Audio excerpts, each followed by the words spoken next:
Hi bro. చూసే వాళ్ళందరూ ఖచ్చితంగా సూపర్ మూవీ అని కామెంట్ చేయండి. సూపర్ మూవీ అని కామెంట్ చేస్తే చాలా మందికి రీచ్ అవుతుంది ఈ వీడియో. ఖచ్చితంగా సూపర్ మూవీ అని కామెంట్ చేసి సబ్స్క్రైబ్ చేసి చూడండి. అన్న కేసీఆర్ మూవీ మీకు ఎలా అనిపించింది అన్న? కేసీఆర్ మూవీ అయితే నాకైతే చాలా అంటే చాలా బాగా నచ్చింది అన్న. రీసెంట్గా చాలా కమర్షియల్ మూవీస్ వస్తున్నాయి, చాలా మంది డబ్బులు పెడుతున్నారు, కానీ అందులో కాన్సెప్ట్ లేదు, కథ లేదనుకున్నాం. కానీ నిజంగా ఈ మూవీ అయితే ఎమోషనల్ బ్లాక్ బస్టర్ అన్న. హిట్ అయితే కొట్టేశారు రాకేష్ గారు. సెంటిమెంట్ కి సూపర్ అనిపించింది. నిజంగా సెంటిమెంట్ అయితే హై లెవెల్ వర్కౌట్ అయిందన్న. నిజంగా అంటే ఇంతమంది ఆనిముత్యాలు మన దగ్గరే ఉన్నాయా, మన తెలుగులోనే ఉన్నాయని ఇలాంటి సినిమాలు చిన్న చిన్న సినిమాల్లోనే తెలుస్తుంది అన్న. బలగం చూడండి అన్న, బలగం వేణు, జబర్దస్త్ వేణు ఒకప్పుడు కామెడీ చేసుకునే వాళ్ళు వీళ్ళు ఇప్పుడు అసలు అంటే ఇంత మంచి సినిమాలు తీయగలుగుతారా అంటే షాక్ అన్న. అంటే బలగం వేణు తీసిన తర్వాత రాకేష్ తీసిన తర్వాత హిట్ పడ్డది. రాకేష్ కూడా చాలా బాగుంటుంది మూవీ. డైరెక్షన్ ఎలా అనిపించింది? డైరెక్షన్ కూడా అంటే కొత్త డైరెక్టర్, సీన్లు అటు ఇటు అయినాయని కూడా లేదన్న.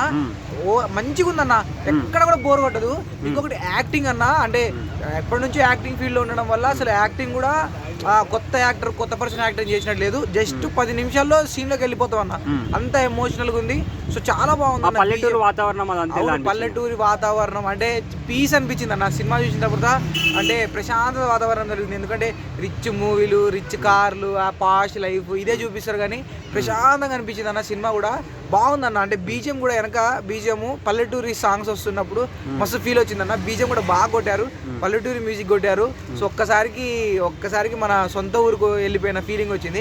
మూవీ అయితే చాలా బాగుందన్న. చాలా ఓవరాల్ గా సూపర్ హిట్ అన్న మూవీ. సూపర్ హిట్ అన్న, ఎమోషనల్ బ్లాక్ బస్టర్. నిజంగా చాలా బాగుందన్న. ఓకే అన్న, థ్యాంక్ యూ.